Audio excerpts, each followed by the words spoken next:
Hello guys, this is my cocoyam, my goat meat, my stockfish and some dry fish, my palm oil, chopped onions and my periwinkle.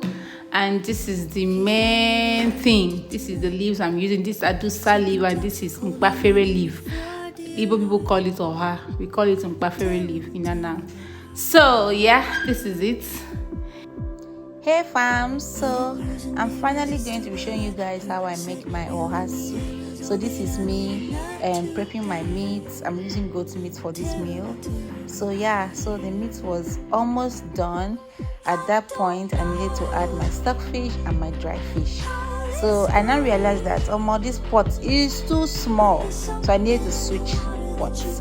So I brought out my big pot and I turned everything to the other big pot, to the bigger pot, and I continued my cooking.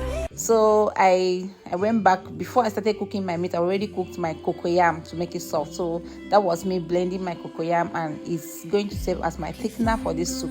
So I added my cocoyam paste, and now I'm adding my palm oil. Very small palm oil when you're making oha soup. You don't need much, yes, because you want your soup to have that yellow even look, not the floating oil stuff. So yes, so this is my soup. It was already giving. So you're going, at this point you're just going to be adjusting the water, adjust ingredients, adjust the texture, how you want your paste, how you want your soup to be thick. So that was it. And then in this soup you must add adusa. It's very important. So I think Igbo call it oliza leaf. So I added my adusa leaf, and now this is the main leaf, which is the oha leaf, mpafere leaf. So I've added it, and then once you add your mpafere, the soup is